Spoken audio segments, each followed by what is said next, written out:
este foro aberto, falando do Deportivo. Manolo Caraval, moi boas noites. Hola, boa noite. Armando Álvarez, compañeiro do Falo de Vigo, boas noites. Boas noites. E Gonzalo Soto, compañeiro da Radio Galega, moi boas noites. Hola, que tal, Terio? Boas noites. 156 millóns de euros se a débeda do Deportivo? Home, eu non sei hasta mañán que podamos ter información, é o que poñía hoxe precisamente a Voz de Galicia. A min non me acaban de... É o que din os administradores concursais. Sí, bueno, pero os administradores concursales están dicindo moitas cosas, como por exemplo tamén o informe que emitiron para que se trabaran os 12 millóns de Facenda embargados no mes de xuño, que os xogadores deportivos recibirían unha prima no mes de febreiro, a finales do mes de febreiro, de 2 millóns de euros polo ascenso. No, perdón, por a permanencia en primeira división. O sea, xa moitas inconcreciones.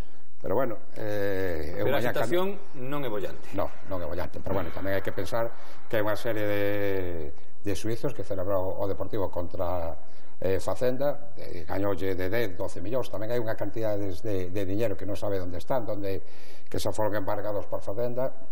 Entón, obviamente, no clube din que non son 93 millóns.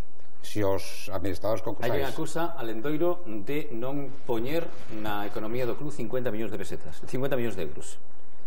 É o que dice, bueno, o dice tamén Facenda. O clube di que non é así, porque hai unha cantidad de dinero que non sabe onde están. A que conceptos o aplicaron en Facenda?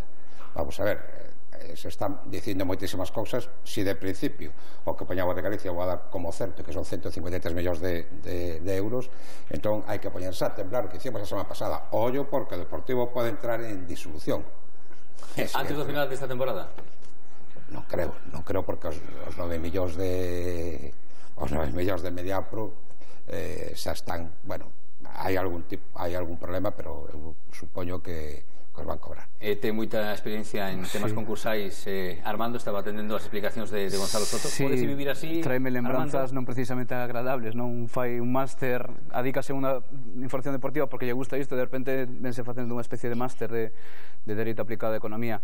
Normalmente hai unha especie de confrontación en termos técnicos entre un pouco o que é a lógica futbolística e a lógica de xente que non ten que entender nada de fútbol, non? E ás veces, por exemplo, a xente non sabe ou non se queda con cousas como que a Horacio Gómez, por exemplo, inhabilitan por cuestións como, por exemplo, poñer en valor a Borja Oubiña, algo que, por exemplo, a xente de fútbol podemos entender, non? Que un rapaz sae da canteira, non pagaches nada por él, non hai ningún valor referencial, pero de repente vai para arriba, é lógico que ti lle poñas un valor a ese rapaz. Bueno, eso, dende un punto de vista técnico, non foi aceptado, non? Por exemplo, non sei se vai por aí a historia, pero tamén é certo que isto xa en termos técnicos entre abogados ou entre economistas hai discrepancias entre, por exemplo, se ti tes certos suicios todavía pendentes, se eso tes que provelo, tes que telo previsto nos orzamentos ou non, se tes que prover os teus orzamentos en función da posibilidade de que perdas, non?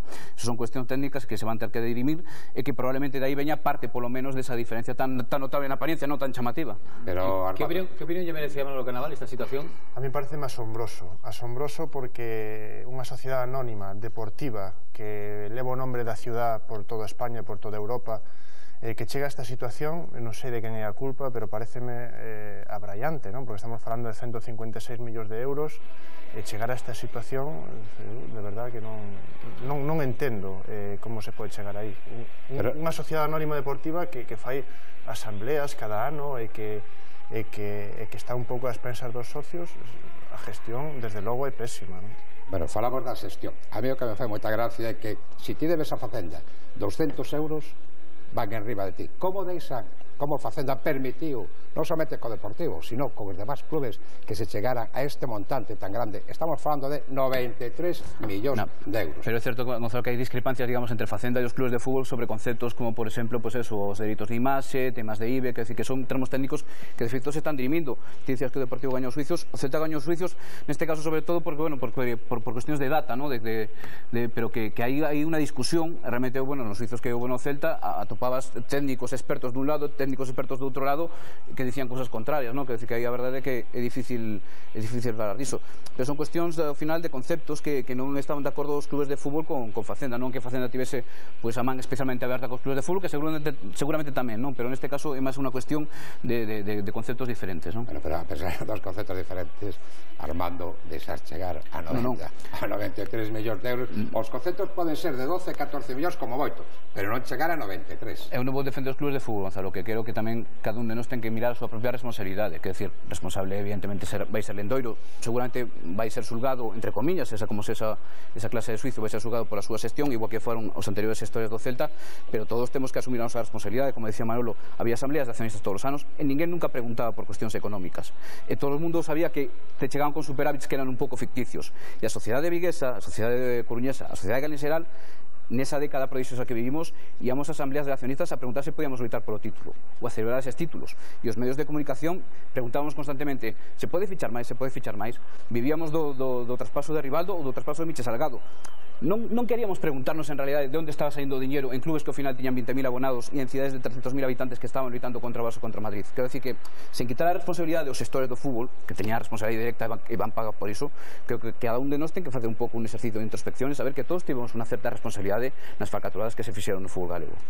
Totalmente de acordo contigo, pero mira, hai dous autos que desestimou o xuiz que son tremendamente significativos. Un deles é que Lendoiro continúa xestionando o clube e ademais cobrando 1%, e outro, os célebres 12 millóns de euros, o sea, ti ben sabes, donde o xuiz de que non son necesarios, porque o principio de dereito é argumentación, e a administración concursal non argumentou para que se necesitaban estes 12 millóns, e entón empeza a cometer unha serie de erros como ese que decíamos, de cobrarán ademais, será necesario ademais 2 millóns de euros para pagar a prima da permanencia. Pero vamos a ver, como se pode pagar unha prima de permanencia no mes de febreiro?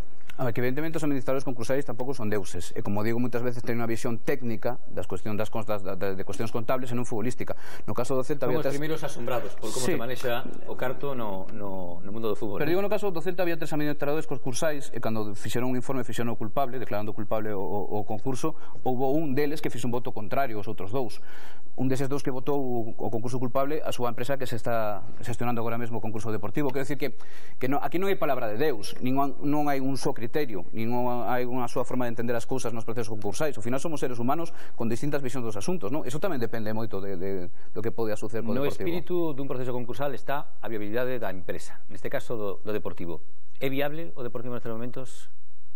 Home, se son 153 millóns a débeda, eu teño moitas dúbidas, e sobre todo que falamos a semana pasada, o Deportivo en primeira división o diñeiro que recibe as televisións son 18 millóns, en segunda división baixa a 3 millóns. Claro que ten a prima do descenso o primeiro ano, que creo que son 5 millóns de euros, máis os variables pode poñerse en 9 ou 10 millóns. En segunda división se percibe en Coruña que o Deportivo é un pouquiño como o mundo do ciclismo a loita contra a dopaxe, como o exemplo a seguir. Digo en termos tributarios, de que foron a polo Deportivo. Se percibe esa sensación? Sí. Eu creo, sin embargo, que é un problema, podemos ver nos foros, pero creo que é un problema de data, sinceramente. Hai unha cuestión diferencial neste caso, que Lendoiro é un presidente profesional. Digo, ahora de reclamarlle responsabilidades. E despois é outra cuestión. Lendoiro leva moitos anos dicindo que non quería ir a proceso concursal porque quería parar todo o mundo e ser moi honesto. Non sei se era por iso ou por outra serie de cuestións. O certo é que perdeu 5 anos en ir ao proceso concursal, porque sexa polo que sexa, por desgracia polo que sucedese, cando Celta, por exemplo, vai ao proceso concursal, a crise, digamos, económica xeral todavía non está como está.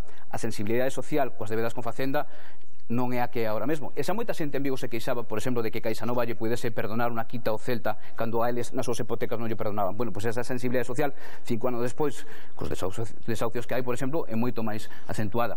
E falábamos, pois, por exemplo, de que ao final o Celta tiña que negociar con CaixaNova, que era unha entidade financiera que cheaba os seus intereses, pero que era a xente que estaba cruzando a rúa, non? Ao final eran xente galega, xente viguesa. Eso desapareceu, agora falamos dun banco, agora falamos do FROP. Esos 5 anos que perdeu o Deportivo en ir ao proceso concursal, ademais estando en primeira división, co que lle tería sido moito máis doado, e o que eu, por exemplo, sí que lle tería botado en cara a Lendoiro. Lendoiro, presidente en apuros, como está o señor Lendoiro? Vai rematar a temporada? Penso que sí. Bueno, penso que sí, depende do que diga o que diga su señoría, porque obviamente, sí, volvo a repetir, se a débeda son 153 millóns de euros anterior, os administradores tendrán que pedir outra vez que Lendoiro non continúe, pero penso que sí. Pero mira, a pesar de todo, estamos falando de unhas cantidades que son estremecedoras, que máis dá? 90, 100, 120. Chegados esos extremos da igual, 100, 120 que 150. Pero o único que importa é que o Deportivo non descenda. Outro día 30.000 persoas no estadio de Riazor. Pero parece que o equipo non está ao mesmo nivel que a súa afición. No, te acordas que falábamos a semana pasada que era o partido a mentir ao Real Madrid? Se non se xogaba igual contra o Rayo Vallecano, o espírito do Madrid non dicía absolutamente nada de nada. Vimos que na primeira metade do Deportivo foi desastrosa, logo se compuso na segunda metade, pero, home, como aficionado podo dicir que teño un pouco de fe. Como xornalista non creo que o Deportivo quede en primeira división. Difícil está, a verdade é que os números non indican mellor cousa, despois de ver o partido do outro día onde tiña que dar un paso á frente, sobre todo na primeira parte, sobre todo, xa non digo enganchar a afición, porque a afición está enganchadísima, pero a afición sigue crendo. Sí, pero incluso engancharse a sí mismos, non? Aos propios xogadores, e sin embargo saíron ao partido pois bastante dormidos, bastante sin dormidos creer, ou nerviosos, sin ou creer, bloqueados pola situación, sin creer moito nas súas posibilidades. Eu creo que saíron ao campo sin creer que podían, non? Esa fe cega que ten a afición, eu creo que lle falta aos xogadores cando saen ao campo. Despois na segunda parte quixo recuperar un pouquiño esa ambición, pero eu creo que xa foi demasiado tarde. Enfrente tamén tivo un rival, o Rayo, que sobre todo na primeira parte xogou moi ben. Está claro que gañar partidos é difícil, gañalos coa presión que ten ahora mismo o Deportivo é moito máis difícil. Pero mira, eu estou buceando un pouco a historia do Deportivo, quedome con unha frase de Leno Herrera na temporada 52, teño que miralo, 52-53, que decía: repetide comigo, somos xogadores de primeira división. Eu creo que Fernando, desde que chegou, está a dicir aos xogadores: repetide comigo, somos xogadores de primeira división. Que sucede? Que cando chegan ao campo non sei se son de primeira, de segunda, ou non teñen actitude sobre o terreno de xogo. Teño a impresión de Fernando Vázquez é teimudo, cualidade que ás veces é positiva, ás veces negativa. Neste caso, dende logo, é positiva, e ele seguro que vai intentar ata final sen renderse xa máis. Sucede tamén que é moi difícil cambiar a dinámica negativa dun grupo que ademais xa gastou esa bala do cambio de adestrador, do primeiro cambio de adestrador, non? Iso é moi difícil. Tampouco lle cuadrou moi ben o calendario a Fernando Vázquez a hora de chegar. Seguramente se tivese chegado no momento en que vas a entrar na fase de enfrontamentos con rivais directos, pois o mellor tiña alguna posibilidade máis. Insisto, ele dende logo é teimudo, non vai dar o brazo a torcer e morrerá crendo que pode ser posible ata que as matemáticas lle digan que non. Mira, a mí como chama a atención do partido outro día os lesionados: Reque, C. Castro, Nelson Oliveira, que xogou 10 minutos, rematou con un problema nos isquiotibiais, e sobre todo a entrada que fuche xogador Manolo, a entrada de Marchena, como podes calificar? Cando o próximo partido real é o Barcelona. No, agora tampouco nos podemos ensañar co que fixo Marchena outro día. Se me apuras tampouco a presión, é dicir, evidentemente os xogadores agora teñen moita presión, mentalmente, como decía Terio, pode ser que salieran nerviosos, eu diría que incluso atenazados por os nervios. É difícil xogar este tipo de partidos. Está nunha situación complicada, o físico vai moito unido, falaba antes con Armando, vai moito unido coa mente. Cando estás ben físicamente, cando tes ben a mente, o físico, parece que corres, parece que voas, non? E cando mentalmente estás un pouco floxo, costache dar esas zancadas. É dicir, todo se xunta neste momento para o Deportivo, para os xogadores do Deportivo, e iso fai que sea difícil xogar este tipo de partidos. E cando un xogador non é habitual, eu vou dicir nomes, como Nelson Oliveira, non sale con actitud ao terreno de xogo. É ben certo que tivo unha ocasión de acabar un gol, pero logo non fixo absolutamente nada. Eu penso, as lesións de trauma evidentemente corresponden a circunstancias que suceden, mesmo as lesións musculares e que moitas veces teñen que ver con esa cuestión a veces mental, ese agortamento. Cuestión de estrés, non? E despois todos sabíamos, sabíades ao principio de tempada que Lendoiro se botaba máis de Jorge Méndez seguramente porque non tiña ninguna posibilidade máis de reforzar o equipo, de facer os reforzos, e que iso tiña unha clase de risco. Se a dinámica é boa, eran rapaces con ilusión que querían darlle un pulo ás súas carreiras e que seguramente iban a funcionar moi ben. Se as cousas iban mal, evidentemente o vencello que teñen co clube é máis lixeiro, e non falo por mal deles, efectivamente non hai que enseñarse cos xogadores, é unha cuestión de ser humano, de material humano ao final, non? De mala planificación deportiva ao final. Ou a única que era posible, claro. Eu tampouco sei se o mellor Lendoiro tiña outra clase de recursos para poder facer esa clase de reforzos. Digamos que fixo unha aposta arriscada, iso era evidente. E que non quedaba, como acabas de decir, non quedaba máis remedio. Non había diñeiro na caixa e entón tiña que botar man de Méndez, que bueno, eu penso a principio o que pasa que Méndez ten polo mundo mellores xogadores, O sea, no. pero... Eu creo que ten mellores xogadores por o mundo. Pero... Si é amigo del Endoiro, vamos a poñer ahora en tela de xuizo a cuestión da amizade. Si é amigo del Endoiro, igual tiña que traerlle outros xogadores. En situacións de crise un sempre pensa nesa figura un pouco mesiánica que vai chegar a salvarte, no? El Endoiro moitas veces hubo a alimentar tamén esa historia, no? A veces falaba desas operacións extrañas medio misteriosas que tiña en Madrid e ilusionaba a xente, é certo, no? Sí. E efectivamente falou de Jorge Méndez e eu miraba a xente ilusionada porque realmente pues, podían pensar que Méndez iba a traer a grandísimos xogadores. Méndez pues, terelle moita garimo al Endoiro, quería traer xogadores tamén polo seu propio beneficio, pero ao final é un empresario que busca eso, un rendemento. E que o Deportivo sexa un escaparate para eses futbolistas. Sí, pero estamos falando de xogadores que están na selección portuguesa, sí, selección portuguesa de feito, non é unha selección de... Por eso non acabo de entender. De feito que fixo Méndez non é un mala pouco o que fan todos os representantes e incluso, por exemplo, o que fixeron no Real Madrid, é dicir, meteu un pouco do bo, pero tamén meteu outros no medio, non? Nelson Oliveira, eu dou fe que a min parecíame un xogador interesantísimo para o Deportivo. Ao principio da Liga eu dixen que ben fichou o Deportivo, porque acabas de velo na Eurocopa. En Eurocopa era un xogador totalmente diferente agora, e eu diría que incluso tiña menos gramos. Sí, eu viñe partidos ao principio no Deportivo, viñe partidos moi bons a Nelson Oliveira, moi bons, pero sin embargo foise diluindo, pois por lo que sea, para non ter continuidade, por lo que sea, está riendo con esa risa de complicidade. A mí Nelson Oliveira parecía un fichaxe buenísimo para o Deportivo. Tamén o Celta Deportivo está nesa fase en que todo o mundo parece peor do que estos xogadores. Mira, agora nos podemos fixar en Diego Costa ou Mario Suárez. Estiveron no Celta no primeiro e na segunda división. E inda que a Diego Costa, por exemplo, xa se lle miraba ese talento físico e técnico, un pensaba que iba a ser sempre unha causa tola toda a súa vida, non? Mario Suárez non destacou, apenas o 15-20 partidos, non foi nunca, e agora acaba de entrar na selección española. Hai momentos de esa dinámica que abrangue todo e que arrastra con todo e que todo non parece peor que... Logo eu non sei como é Nelson Oliveira como persoa, digo. Tamén el chega cun proxecto determinado. Incluso algún de vos creo que chega a comentar que el, bueno, ven aquí ao Deportivo a facerse ver, que Jorge Méndez ha ten pensado un traspaso a Premier League, falase diso. Logo o rapaz chega pensando realmente que vai ser titular, que vai meter 15 ou 20 goles na Liga Española, que vai... En esa dinámica positiva seguramente teria sido un grandísimo xogador.